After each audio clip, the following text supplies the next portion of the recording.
Welcome to our channel fourth estate. Friends, channel subscribe చేసుకోండి. నా వీడియోలు నచ్చినట్లయితే లైక్ చేయండి, కామెంట్ చేయండి, షేర్ చేయండి, సపోర్ట్ చేయండి. ఇప్పటి వరకు శక్తిపీఠాల ఆవిర్భావం వెనుక ఉన్న విషాద కథనాన్ని తెలుసుకున్నాం. అలాగే లంకేయాం శాంకరీదేవి అన్న పేరుతోని మొదటి శక్తిపీఠం గురించి తెలుసుకున్నాం.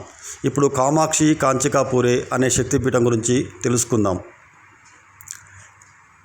తమిళనాడు రాష్ట్ర రాజధాని చెన్నైకి 75 కిలోమీటర్ల దూరంలో ఉన్న కాంచీకాపురంలో కామాక్షి అమ్మవారి ఆలయం ఉంది. ఇక్కడ సతీదేవి వీపు భాగం పడినట్టు పురాణాలు చెబుతున్నాయి. పల్లవరాజులు ఏలిన ఈ నగరం అనేక ప్రత్యేకతలను సంతరించుకుంది. అవేంటో ఈ వీడియోలో చూద్దాం.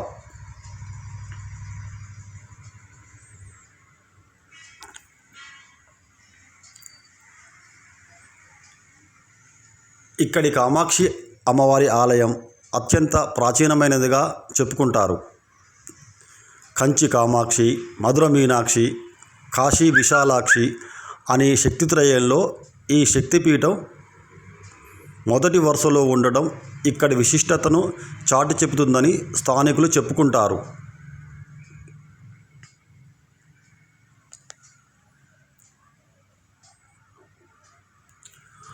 ఆదిశంకరాచార్యుల వారికి ఈ ఆలయంతో అవినాభావ సంబంధం ఉండడం మరో విశేషంగా చెప్పుకుంటారు.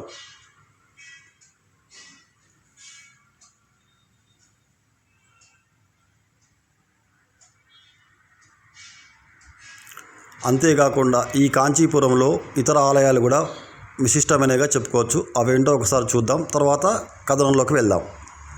కాంచీపురంలోని ఏకాంబరేశ్వర ఆలయం, కామాక్షి అమ్మవారి ఆలయం, కుమార కొట్టాయం ఆలయం, ఉలగలనంద పెరుమాళ్ళ ఆలయం తప్పక చూడదగిన ప్రదేశాలు.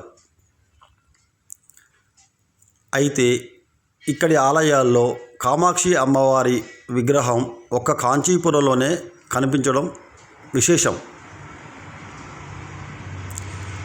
ఇక్కడ కామాక్షి అమ్మవారు ఒక మామిడి చెట్టు కింద సైకత అంటే ఇసుకతో సైకత రూపంలో శివలింగాన్ని సిద్ధం చేసి అర్చన చేయడం ద్వారా పాణిగ్రహణం చేసి శివుడి అర్ధాంగిగా మారినట్టు చారిత్రక కథనాలు ప్రచారంలో ఉన్నాయి.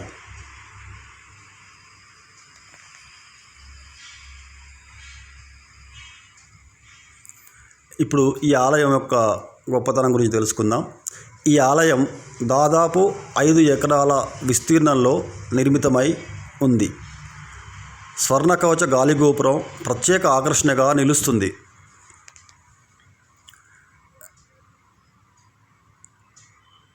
గర్భగుడిలో ఆసీనురాలై ఉన్న కామాక్షి అమ్మవారిని పరబ్రహ్మ స్వరూపిణిగా కొలుస్తారు భక్తులు.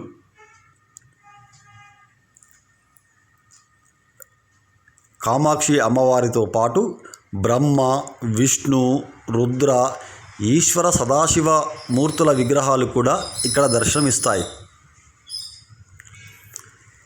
అంతేకాకుండా అమ్మవారి విగ్రహం ఎదుట శ్రీచక్రం ప్రతిష్ఠితమై నిత్య పూజలు అందుకుంటూ ఉండడం విశేషంగా చెప్పుకుంటారు భక్తులు.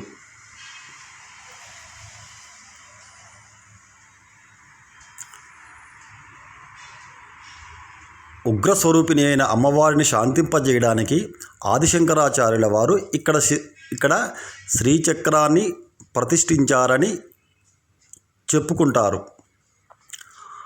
అంతేకాకుండా ఆదిశంకరాచార్యుల వారు కూడా ఇక్కడే సమాధి అయినట్టుగా చారిత్రక ఆధారాలు ఉన్నట్లుగా చెప్పుతారు. ఫ్రెండ్స్, ఈ వీడియో ఇక్కడితో పొందింది. నెక్స్ట్ వీడియోలో